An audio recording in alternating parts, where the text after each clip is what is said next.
ले निकाला बटा सारा जो है बहुत ज़्यादा मजबूरी रहती है पूरा दिन, इसलिए हिंदी में अलग से वीडियो बनाना मुश्किल हो रहा है।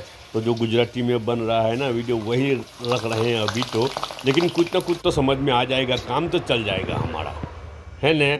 જે વસ્તુ જાની ઓરિજિન છે ને તે પ્રમાણે ખાવું ને તો જ મજા આવે। દેશી ટાઈપ ને ઇંગ્લિશ ટાઈપમાં કેવી રીતના ફરક કરી શકાય ખબર?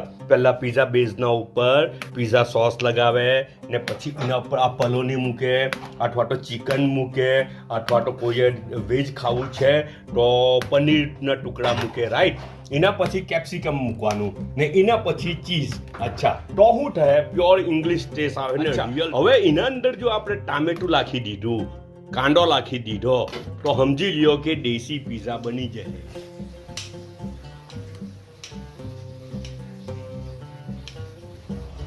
ખાટી મીઠી છે આ બીજા પેલા ફેર ગયેલા ને ત્યાંથી ટોલ લાવ્યા, પેલી લાલ આવે ને આ લીલી છે।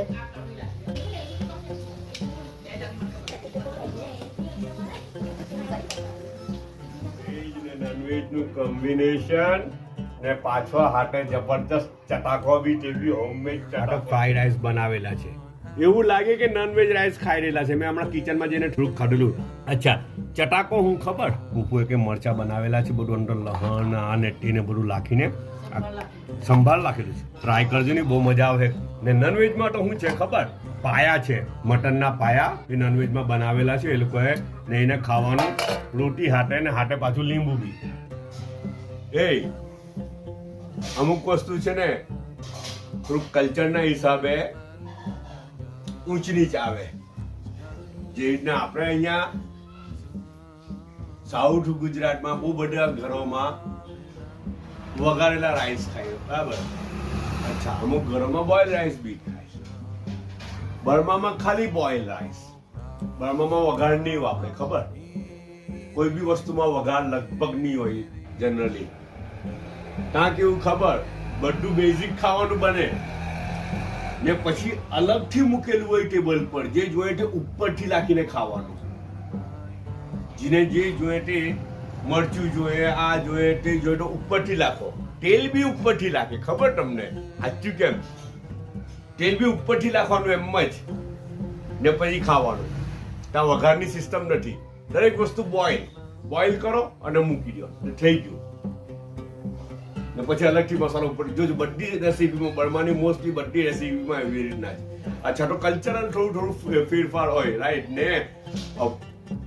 મીઠી રોટી આપણે મીઠી રોટી એટલે હું વેડમી આઈને આ વેડમી આ લોકો વેડમી બનાવેલી છે, કાલે બનાવેલી હતી તુવેરની દાળ વાળી, ખબર? તુવેરની દાળ ને અંદર સુગર આવે, રાઈટ? તો તે વેડમી બનાવેલી હતી। અચ્છા, હવે આપણે ઇન્ડિયામાં આવીને કોઈ અમુક જણ ચાય હાટે બી ખાઈ લે। હવે ચાય હાટે ખાવા જાય તો ફીટકું થઈ જાય, ચાય ફીટકી લાગે, ખબર? મીઠી વસ્તુ હાટે ચાય પીએ તો મજા નહીં આવે, ચાય ફીટકી લાગે યાર। અચ્છા, પછી મલાઈ હાટે ખાય તો હજુ થોડું સેટ થાય। પણ બર્માની ફેમિલીઓ કેવી રીતના ખાય ખબર? આપણી ઇન્ડિયન ફેમિલીઓ જે બર્મામાં છે અથવા તો બર્માથી રિટર્ન છે તે લોકો કેવી રીતના ખાય? જો પણ મેં તો નથી મૂક્યું અહીંયા, સાચું કેમ? બહુ ઇન્ટરેસ્ટિંગ વસ્તુ। એને રાયતું અચાર આવે ને, કેરીનું રાયતું અચાર, તેના હાટે ખાય મીઠી રોટી ને કેરીનું રાયતું અચાર। મેં તો કોઈ અગાડી બહુ નલ્લો તો તેને ટ્રાય કરેલું, મને લાગે તમે લોકો ટ્રાય કરજો ને, એવું લાગે તમે લોકોને ને પછી જણાવજો। એટલે વેડમી આ સ્નેકમાં ખાય એ લોકો, સ્નેક તરીકે એને। તો આ રોટી મોકલેલી છે એ લોકોએ નાસ્તામાં ને હાટે મલાઈ આવેલી છે। હવે એક વસ્તુ છે કે આટલી બધી મલાઈ મારી પૂરી થાય નહીં થાય, મારે કમ્પલસરી એમાં ખાવું પડે એને। કદાચ બીજી પ્લેટ હોતે તો સારું રહેતે, હે ને? અચ્છા, ને ચાયનો 1 કપ છે। બધા પોતાનો ખ્યાલ રાખજો, પાછા મળું ને છે ને। એ આ બધું જો ને, આ ફૂફુ કઈ મૂકી ગયા, હું ચાલ નાસ્તો કરી રહેલો છું, આ કઈ મૂકી ગયા। નાળીની ભાજી, હવે તમને એવું લાગે નાળીની ભાજી છે એમાં શું છે? અરે હા છે, બહુ બધું છે એમાં। આ શું છે ખબર? ઘરમાં બનાવેલી નાળીની ભાજી છે, ઘરમાં ઉગાડેલી છે ને તે બી કાં ઉપર ટેરેસ પર ઉગાડેલી છે પપ્પુએ નાળીની ભાજી, તાજી તાજી, બિલકુલ હાઇજેનિક, ઓર્ગેનિક, મસ્ત હેલ્ધી। બહુ બધું રોપેલું છે ઉપર, જાત જાતનું ભાતનું બધું બનાવેલું છે ટેરેસ પર પપ્પુએ।